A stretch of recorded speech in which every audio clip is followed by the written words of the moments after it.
अस्सलामुअलैकुम dear student, उम्मीद है आप Pakistan first free of cost learning platform V tuition से अपने एक्सपीरियंस एंड एक्सपर्ट ट्यूटर से अपनी एजुकेशन जो है वो कंटिन्यू किए होंगे और जो है वो आपके all concept related with all topic and lecture जो है वो आपको क्लियर हो रहे होंगे और आने वाले एग्जाम 2023 की प्रिपरेशन आपकी जो है वो कंटिन्यू होगी। इसलिए डियर स्टूडेंट, आज भी हम जो है वो अपनी जो कोर्स है उसके अंदर हमारा जो चैप्टर नंबर 8 है उसको कंटिन्यू करते हैं और चैप्टर नंबर 8 के अंदर जो कि आपके टॉपिक्स हैं जो कि आने वाले एग्जाम 23 के हवाले से जो है वो इम्पोर्टेंट है, उनको आपने जो है वो अपने माइंड के अंदर जो है वो सेट करना है और आपके माइंड के अंदर जो है वो इस लेक्चर का कंसेप्चुअल नॉलेज होना बहुत जरूरी है, ताकि एग्जाम के अंदर कोई भी क्वेश्चन आता है इस चैप्टर से तो आप उसको इजीली जो है वो राइट करके अपने एग्जामिनर से कंप्लीट मार्क्स गेन कर सकें।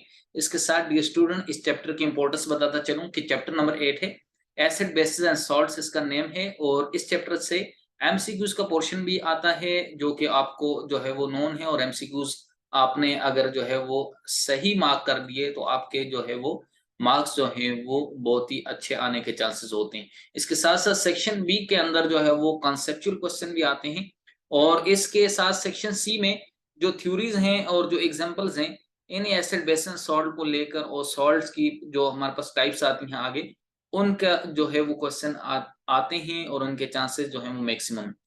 सो डियर स्टूडेंट्स, आपने जो है अपनी स्टडी कंटिन्यू करनी है अपने इंस्ट्रक्टर के साथ।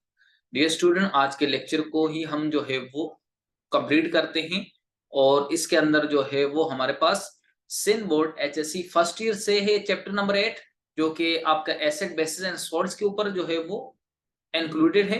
और टुडे लेक्चर के अंदर हम जो है वो एसिड बेसिस एंड सॉल्ट के अंदर जो हमारे पास इंपॉर्टेंट टॉपिक है वो Bronsted and Lowry concepts for acid and bases with example के। अगर हमारे पास अर्हेनियस का जो कॉन्सेप्ट था, जो फर्स्ट कॉन्सेप्ट था एसिड एंड बेस को अर्हेनियस का, उसको अगर हम जो है वो फर्दर स्टडी करें तो हमारे पास जो है उसकी जो ड्रॉबैक्स है और जो उसकी जो कंक्लूजन है उसके ड्रॉबैक्स को, उसकी जो है वो डिसएडवांटेजेस को फिर फर्दर एक्सप्लेन किया था। ब्रोंस्टन एंड लोरी ये टू साइंटिस्ट थे जिन्होंने कंसेप्ट दिया था जो कि ज्यादा मॉडर्न कंसेप्ट था और ज्यादा फर्दर नॉलेज देता था एसिड एंड बेसिस के बारे में। विद एग्जांपल हम स्टडी करेंगे और कि हमारे पास ये एग्जांपल जो है वो किस तरह से एसिड एंड बेस के अंदर जो है वो प्रेजेंट होती है। तो डियर स्टूडेंट, सबसे पहले आपके पास Bronsted and Lowry concepts of acid and bases है क्या, इस पे डिस्कस करेंगे कि हमारे पास जो है वो इन 1923 1923 में ब्रोंस्टन डियर स्टूडेंट केमिस्ट नाम है जो कि आपका साइंटिस्ट हैं और ये डियर स्टूडेंट डेनिश केमिस्ट थे, डेनिश साइंटिस्ट थे। एंड लोरी डियर स्टूडेंट आपके पास अनदर साइंटिस्ट हैं जो कि डियर स्टूडेंट आपके पास जो है वो साइंटिस्ट हैं जो कि इंडिविजुअली प्रपोज करते हैं इस जनरल अप्रोच को to explain acids and bases as an extension of Arrhenius. Extension का मतलब further study, further explanation of Arrhenius concept जो है वो 1923 में ब्रोंस्टन लोरी ने दिया। बिकॉज रीजन क्या थी कि अरहेनियस कांसेप्ट के अंदर कुछ ऐसे एसिड एंड बेसिस थे जो कि dear student Arrhenius concept of acid base को सेटिस्फाई नहीं करते थे। फॉर एग्जांपल NH3 है अमोनिया, तो NH3 डियर स्टूडेंट आपका नो लॉस ऑफ हाइड्रोजन करती है, हाइड्रोजन लॉस नहीं होता। और डियर स्टूडेंट आर्हेनियस कहता था एसिड वो स्पीशीज होती है जो हाइड्रोजन डोनेट करे और डियर स्टूडेंट ऐसी बहुत सी एग्जांपल है जिनमें हाइड्रोजन H मौजूद ही नहीं है, फिर वो एसिड में किस तरह शामिल है। इस तरह आर्हेनियस ने कहा था बेस वो है जो OH आयन दे और इन जो है वो सोल्यूशन, तो बहुत सारी बेस ऐसी हैं जिनके पास OH हाइड्रोक्सिल आयन प्रेजेंट नहीं होता, तो फिर किस डेफिनेशन के तहत उनको बेस की कैटेगरी में रखा गया। इन ड्रॉबैक्स कंसेप्ट को ब्रोंस्टन लोरी ने फर्दर एक्सप्लेन किया। डियर स्टूडेंट, हमारे पास जो है वो ब्रोंस्टन लोरी अब एसिड एंड बेस की कंसेप्ट के मुताबिक जो है वो डेफिनेशन क्या है या थ्योरी क्या कंसेप्ट देती है, एसिड एंड बेस की क्या कैटेगरी है। तो acid dear student is a species, ऐसी स्पीशी मीन एटम आयन और molecule which tends to donate proton, जो कि मजबूर होती है कि वो प्रोटॉन डोनेट करें। तो डियर स्टूडेंट हाइड्रोजन की जगह यहाँ पर प्रोटॉन आए हैं और प्रोटॉन मीन प्लस चार्ज। अगर आपके ऐसी स्पीशी जो पॉजिटिव चार्ज की स्पीशी हो, मीन प्लस चार्ज की स्पीशी हो, तो वो आपके पास डियर स्टूडेंट जो डोनेट कर दी है, जो प्रोटॉन पॉजिटिव डोनेट करे अदर एटम को, आयन मॉलिक्यूल को, तो ऐसे जो हमारे पास स्पीशीज को प्रोटोजेनिक कहते हैं। Protogenic mean proton donor species, so proton donor is acid. Similarly dear student base जो है वो आपके पास ऐसी स्पीशीज होती हैं जो कि इसी प्रोटॉन को एक्सेप्ट करें। बिकॉज डियर स्टूडेंट, अगर एक डोनर है तो दूसरा एक्सेप्टर होना जरूरी है। डोनेट करने वाला अपनी जो आपके पास H पॉजिटिव है मीन प्रोटॉन है, ये डोनेट करेगा, और बेस जो है वो स्पीशी होती है जो इससे प्रोटॉन एक्सेप्ट करेगा।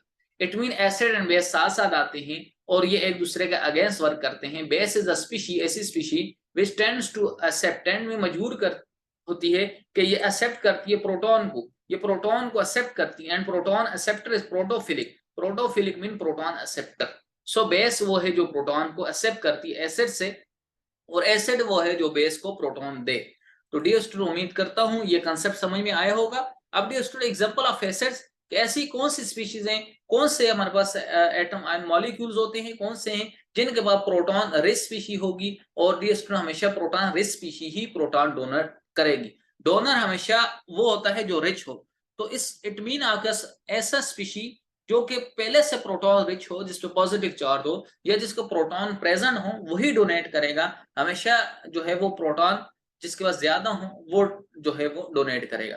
डियर स्टूडेंट, यहाँ HCl हाइड्रोक्लोरिक एसिड जो है वो प्रोटॉन डोनर है। यह हाइड्रोजन यहाँ से डोनेट होता है, hydrogen in the form of plus charge आता है when one electron is lost. H positive को डियर स्टूडेंट आप प्रोटॉन ही कहते हैं। अगर आप अर्हेनियस कंसेप्ट देखें, वो भी एसिड H देता था, बट यहाँ इसने फर्दर उसको बताया, एक्सप्लेन किया कि जो प्रोटॉन है वो H पॉजिटिव है। Because H positive mean only proton is present, mean only जो है वो nucleus is present, and is to no electron is present around the nucleus of hydrogen in shell. No electron, because one electron lost, so this is structure of hydrogen and only this is a proton, and proton is a positively charged. This to now HNO3 also give H positive, ये भी जो है वो H positive देता है, mean H positive mean proton. So H2SO4 also gives जो है वो प्रोटॉन, ये भी प्रोटॉन देता है, और ये जो है वो H यहाँ से प्रोटॉन देगा H पॉजिटिव की फॉर्म में।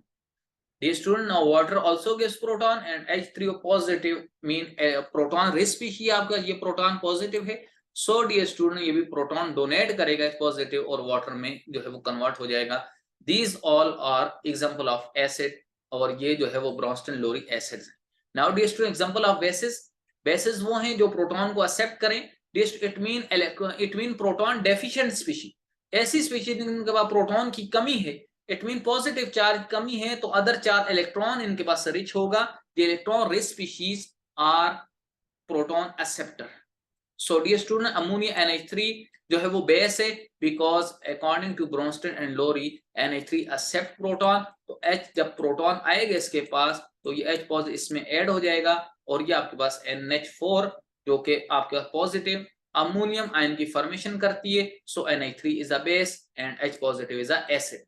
Now dear student, water is also a base because water is act as an amphotericity. Hydroxyl ion also accept H positive to form water, H2O.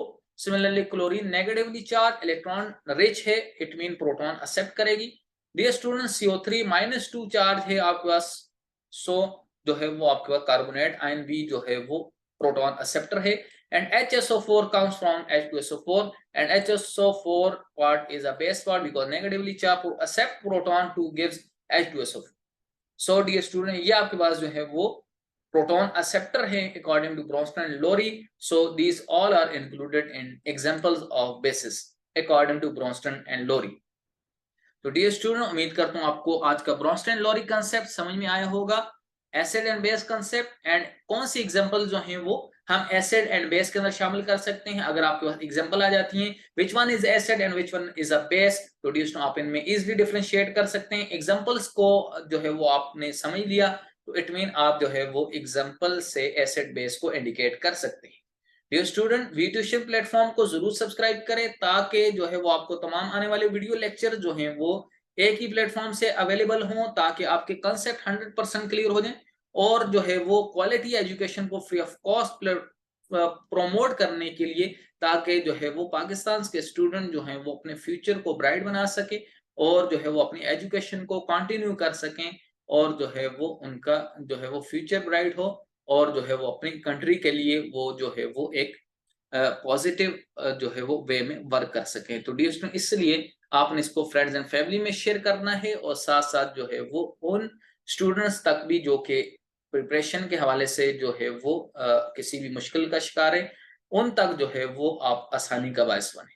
इसके साथ साथ आप हमें व्हाट्सएप वी ट्यूशन ग्रुप को join करके अपनी curies send कर सकते हैं, जहां आपकी क्यूरीज को free of cost instructor solve करते हैं, ताकि जो है वो एग्जाम्स आपके जो है वो अच्छे से क्लियर हो जाएं। और फेसबुक, इंस्टाग्राम एंड टिकटॉक पर आप हमें फॉलो कर सकते हैं, साथ साथ आप हमें साइन अप कर सकते हैं for free www.vtuition.com। Dear student, तब तक अपना बहुत सारा ख्याल रखें और अपने केमिस्ट्री इंस्ट्रक्टर मोहम्मद उमेर को इजाजत दें। Thanks for watching.